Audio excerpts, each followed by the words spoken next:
Boom guys, welcome to this video. I'm with Andrew today. We're talking about all things pre-foreclosures, and guess what? We're focusing on the absolute newbies that haven't even done their first deal yet, never door knocked the property. So we're gonna focus especially on door knocking pre-foreclosures and give you ABC type of information. All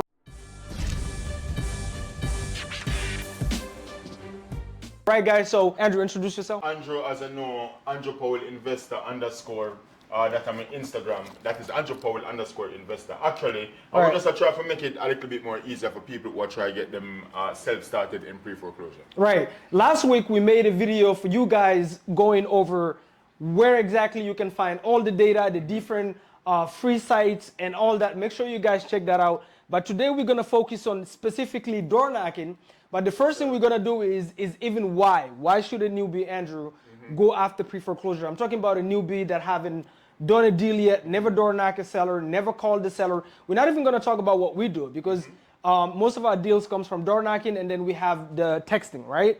But we're not going to focus on what we're doing, but we're going to talk to that person that haven't even done a deal yet. What are the steps, ABC, till they get into the action, all right? That's where we're going to start. But the first thing is, why should they even go after pre-foreclosures instead of, like, let's say, vacants? Okay. Or high equity? Like, why should a newbie even? Pre-foreclosure, as I know, guys, is the highest motivation, I say, because there's a time limit as to when these people need to act. Right. So it's a beautiful place to get your deal in the first 30 days, only because there's a time limit there. And there's also pain, because it's pre-foreclosure, it's people who's behind on them payments, and also you might find other pains that's associated with the pre-foreclosure, because there's a reason why pre-foreclosure is in that situation. It's either debt, it's either lost a job or something, but there's underlying pain right there, and that's the best place to start to get your first deal. Boom guys, is sellers that already, they already have a pain before you even call them. Yep. The data is very public. Again, we made a whole video on that. And they have a timestamp on it. That means the lender, whoever they owe money to, is giving them a specific timeline for them to either take care of the situation or to lose the home. And that's where we investors, we kick in and we help these homeowners avoid foreclosure, to wreck their credit, help them go to the next chapter of their life, whether to relocate them in a rental, maybe help them buy a new home, or some of them is just like, hey, they want to stay, and we guide them to the right direction, right? Yes. So that's the first thing. Is basically pre-foreclosure is like a time-ticking bomb, all right? Like literally a time-ticking bomb. So instead of doing all the high equities where you're calling random homeowners with, a property that is worth $300,000, they want to sell it for $400,000, and you're working hard to negotiate them down and all that fun stuff, right? Yeah. So that's the first thing. Now, here we're gonna start with, obviously, the first thing is you need to get the data. Yeah. Right? Now, even though these sellers, guys, they have time stamp on it, and then they have already paid before you even call them. Yeah. Andrew, is this going to be easy? If somebody's sitting there, they go, you know what? I only have maybe $200 to my name. I maybe have a car, maybe I have a bike, okay? I don't have anything else, all right? Like, is this going to be easy to do, even though these sellers have a timestamp, they're behind on their bills, and they have already paid? No, absolutely not. It's not going to be easy, because it's not going to be as easy. Number one, these people who are going through pre-foreclosure, Mamadou, based on my experience, what I've known, these people will live up until the last 5 days. Yes. They're going to exhaust all of the time they need inside of the property before them ask for some assistance. Natural procrastinators. Of course. And that with timing, you just have to have the conversation with them, the uncomfortable conversation. It's in the follow-up, as you know. Just to see what is it that they have done so far, to try to see if they can navigate them to the right place. Now, in regards to pain, even when there's lost a job, even when there's debt, them still just want to hold on to the horse because of the emotional attachment. Yeah. So guys, basically in a nutshell, it's absolutely not going to be easy. We had a whole workshop here in Georgia, which this is where we're local to, teaching newbies, and we've noticed that most of them start, and then after a week, they absolutely give up. Yeah. Maybe after door knocking 3 doors or cold calling 3 sellers, and then they get hung up on and get cussed out because they're expecting that these people will just hand them over the keys to their property just because they're behind on their mortgage.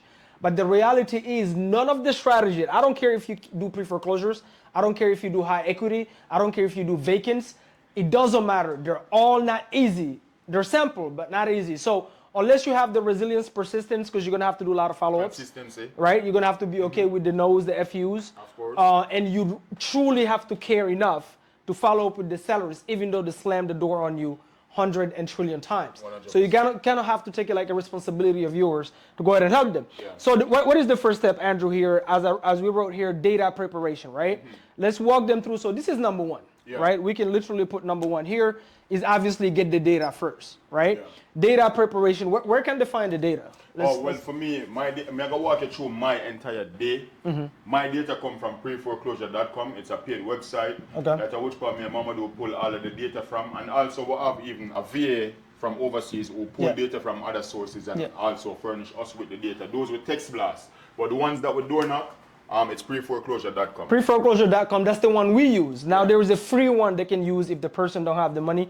Which one should they use as free? And them can use Zillow and them can also use auction.com, and those are free websites. Yeah, USALegalNotice.com also is a great one. By the way, guys, that's the whole video we made last week for you guys. We gave over, I think, 7 or 8 different websites you can go on. Most of them are free, some of them you have to pay.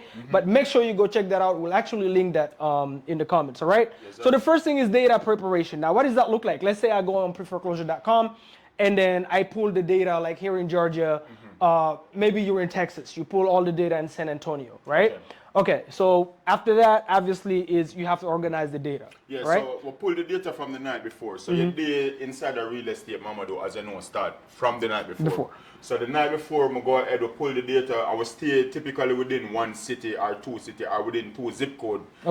To not be all over the place. So you prepare it, the preparation comes with just the address, or you map your address out, so you move from one property to the next, the closest property, until you complete the entire 20 property that you're doing now. So 1 or 2 zip codes. 1 or 2 zip code, 1 or 2 zips. And then on average, how much kind of data you pull? 20. It has to be at least 20 per day. 20 per day, that's 20 addresses per day. 20 addresses per day. Got it, so at least 20 addresses per day, got that. And then once you have all of that, then obviously you're looking to target those that have an auction coming up within the closer time, closer time, right? 3 to 4 weeks on average? Yeah, 3 to 4 weeks on average. Those are the people who are mainly target. Now, Mamadou, to be honest with you, I have a strategy that I use. Whenever I go out and I knock these 20 doors, there's 5 doors. There's 5 doors where I'm going to pay close attention to. Now you pull the data, let's say you have the 20 addresses. Okay? Now you organize the data. How do you organize the data for the day after? Okay, so the organization of the data, guys, come with how you're putting the data together, or the strategy that you're going to use to do now. So you want to start at A to B. You don't want to be all over the zip code just moving around. You want it to be short and effective. So it is from A, and the next address that's closest to A is how you put the data within your map. We use Google Maps. Some people use Road Warriors for maps, for just make sure you map it out and everything work in order. So you have to literally map out your road, right? See kind of like the distance between all the properties you're gonna go. Start with the ones that are closest within each other, right? So this is all, guys, this is all like, he just said something key earlier. Your day start the day before. So if you're gonna door knock on Tuesday, your day on Tuesday starts Monday night. So by the morning, Tuesday, your data should be completely ready and organized. Organization on the data to Mamadou. You want to have your letters. Remember your letters. So if you have 20 door that you're door knocking, make sure you have at least 20 letters, and make sure you pay attention to the foreclosure date that it's been put on the letter. Don't misinform people as when the foreclosure will operate. So sometimes you will have some for 1 month, and then the next month, make sure your letters have all the months corrected with the information in it. Got it. So the letter, explain to me, what does that mean? Where do they get the letter? Is it something that they pull? Is it what is that exactly? Well, the letter for us is just a basic letter that we're just introducing ourselves to the homeowner as we're here to assist. Got it. Basically. So this is like, for example, if the homeowner is not there, this is the letter that you leave behind, telling the homeowner you've stopped by, blah, blah, blah. All right, so we're gonna go deeper into that here. All right, guys, so now after that, we come to where, obviously, guys, you still need to find the numbers. Even though you're gonna go on the field and door knock them. By the way, it doesn't mean that, our team does like 20 per day in terms of knocking on doors. We don't just door knock, but 20 per day. It doesn't mean you have to do 20 per day. You can do 30, you can do 40, whatever. It's whatever works for you, right? But 20, and then we'll explain to you what we do afterwards, because it doesn't stop there. But in our local market, we found that on average, that works is maybe like 1 or 2 hot leads per week. So that works for us. So if you want to do more, then you can do more, right? So now we get into the skip tracing part, This is where you still have to get the numbers, even though you're going in person and knocking on these doors. Your job is not finished. It doesn't stop at the door. Boom. So we get to the skip tracing, and we use kind skip tracing. They have super accurate data. Kind skip tracing is what we use typically, because sometimes we'll make the phone call from the car. Whenever we're door knocking, sometime, and if the property, the homeowner is not home, sometimes we'll make the call from the car. So we'll always go out with the intention of having a number to make a phone call. Guys, this is huge because there's a lot of people. So for example, he said they make the calls from the car. There's a lot of people that's gonna go on the field, maybe door knock 10 doors if they can, and then go back home and start calling. They're already taking action in the car, right? And there's another thing that Andrew does, which is when they're driving, he's not just going and just knocking on doors. What else do you do to be way more productive? Driving for dollar leads. Driving for dollar leads, right? So he's looking out for ugly houses as well that look beat up, tall grass, all that fun stuff, taking down the addresses, and then going on kind skip tracing, getting the numbers, and calling these sellers, right? And then trying to see if they're open to a cash offer. So while they're door knocking pre-foreclosure, they're also doing that. By the way, guys, you can also use if you want something for absolutely free. This is kind skip tracing is very cheap and they're super accurate. But if you want something free, you can go on truepeoplesearch.com, right? Yeah, absolutely. I mean, truepeoplesearch.com give you more information. Yes. Sometimes we even reach out to homeowners and email them, because you get an email from them, you get family members also, you get previous addresses. Sometimes we even go as far as door knocking family members. This just depends on what needs to be done. Right. So guys, truepeoplesearch.com for free. You can find the family members, and that's key because most of your deals with pre-foreclosures is gonna come from the family members. Actually. Absolutely. There's a lot of death. There's a lot of divorce. There's a lot of people that cannot afford their phone bill. So you cannot get hold of them directly. You have to call the family members, all right? Most deals we actually close, we're always talking to the sister, the cousin, the auntie, the niece, whatever, right? So truepeoplesearch.com, guys. This is all, number 2. Number 3, so 1, data preparation. 2, organizing the data. Number 3, skip tracing. In the beginning, if you're a solopreneur, you have to do this all yourself. Guys, this is not the action right here. Okay? This is just preparation. Now we come into the action. That's why I wrote action here. This is where the action happens. Is when you get up on the Tuesday morning, yes, sir, and you actually go in front of the door, which I don't know how to draw a freaking door, but this is the door, guys. Okay? Yeah. So you go in front of the door and you knock on these doors and now start talking with the sellers. Guys, this is Andrew. This is where people are super fearful. Is right here. But this is what I call the action, because to me, until you start talking to the homeowners, you haven't taken any action yet. Absolutely. Have you ever gotten a wholesaler that DM you on Instagram or Facebook and say, hey, I have a lead, and then they say, oh, he's in pre-foreclosure, I think we can do something. Then you ask them, okay, what's the seller's motivation? And they're like, no, I haven't talked to them yet. I just saw it on Zillow. Yeah. Right? Guys, that's not action. That until you call the homeowner, have a conversation, or go at the door and knock on them, that's where the action starts. So why do you think people are so fearful of going on? I think of the fear of rejection. Guys, there's no need to be rejected. Now remember, these people do not know you, so whatever these people tell you, you cannot take it personal. It's just you going up with the intention to assist them going through a tough time, and that is the main objective of us door knocking, to see what can be done. Real estate is just the benefit at the end, but it's you finding a problem that they're going through that causes the pre-foreclosure process and trying to render some assistance. That 100%, you are a problem solver. So once you go in front of the door and you start talking to these homeowners, you cannot take anything personal. What is the worst thing that ever happened at the door? They're not gun pulls, dogs. Shut door inside of your face, explicit, all type of different stuff. And me personally still call those people even after all of those exchanges. Right, because guys, remember, it's not about the property. Plus, these people are not cussing you or closing the door because they hate you personally. Exactly. It's just everything they're going through. So you're gonna have to be patient. You're gonna have to persist. You're gonna have to come back at that door if you cannot get hold of them on the phone afterwards. And we're gonna break down for you after the door knocking what happens afterwards, and you're gonna see. But you have to persist. That's where the follow-up comes into play. You have to follow up at the door and on the phone and through texting these people as well, right? So don't be afraid of the rejections, and definitely never take it personal. Because remember, every issue they're going through it has nothing to do with the home. Oftentimes, it's always like the divorce, somebody passed away. Sickness. There is what is that file we were dealing with? They had like 12 different siblings you gotta talk to. There was one we were talking to with the brother in jail. Yeah. We had to talk to somebody from jail. I wish we recorded that freaking call. He line. called from jail. I wish we would have recorded that call, which we're still dealing with, right? California is going through a probate. Guys, California probate process is a year. Is it a year, they said? Yep. A 9 months to year. a year. Oh my gosh. This is why we love the Georgia market. All right, guys?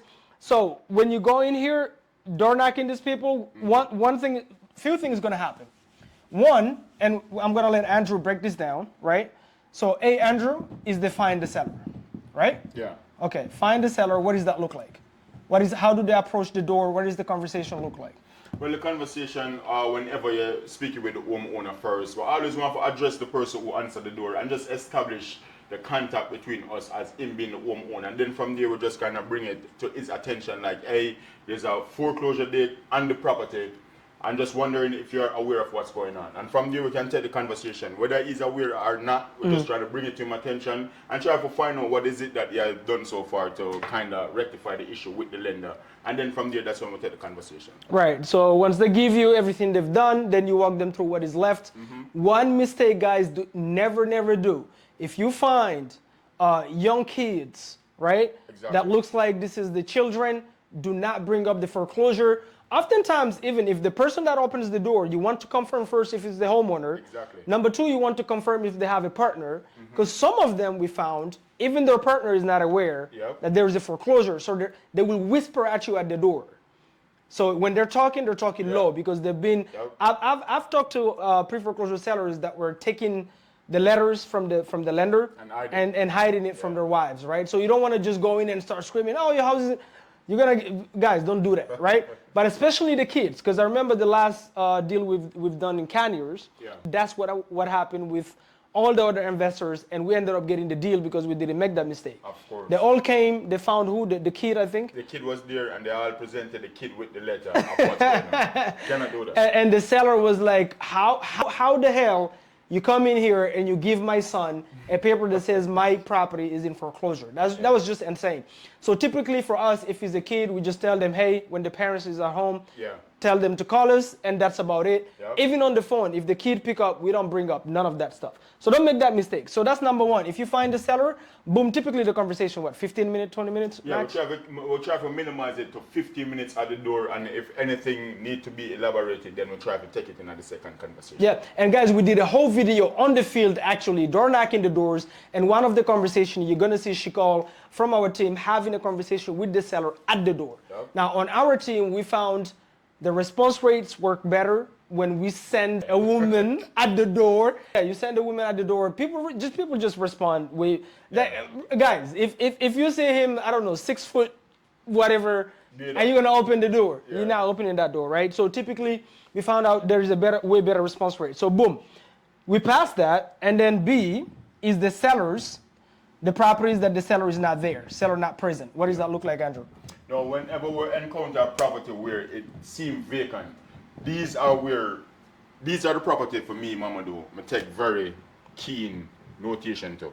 So these are the people who first I'm gonna contact as soon as I get home for find out, because guys, if the property is vacant, that means them already leave Mamadou. Right. These are the sellers who me personally try to target just to see what's going on, why them left, what is been done, because a lot of these people who even leave haven't even done anything. They just wash their hands off the property and leave. Right.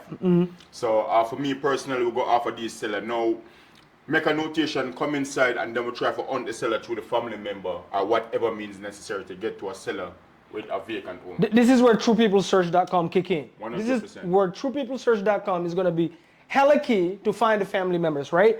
But I think you guys first leave a note, right, at the door. Yep. Okay, so you leave a note because just in case it might be also a seller that is out for work or groceries or whatever. Yeah. So you do want to leave a note. What do you typically write on that note? On the note, it's just us introducing ourselves. We looking to assist you. Of course, it's never to purchase the property. It's always to assist the homeowner in getting out of this ideal situation. So that is typically the body of the note. Boom.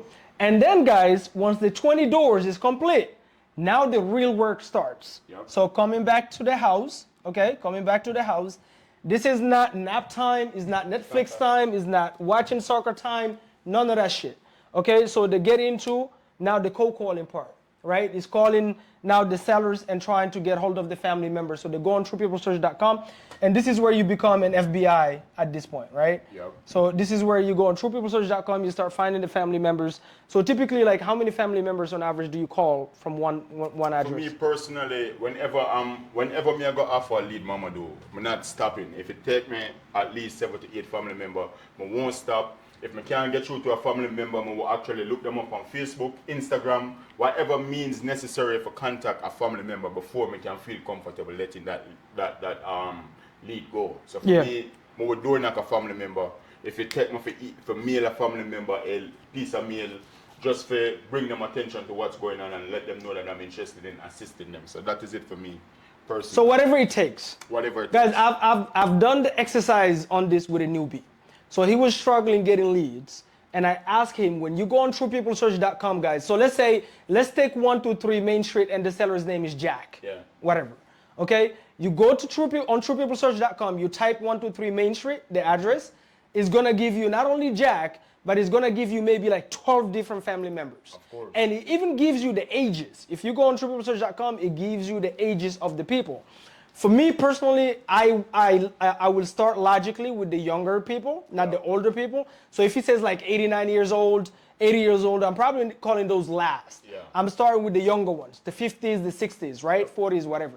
But what he was doing is he's picking, which is the lazy route, obviously. He's picking maybe 3, 4 family members, calling them and go, oh, I've called 4 people, nobody picked up, it must be a dead lead. Yep. I said, bro, you have 12 different people. Yep. Why not call the whole 12?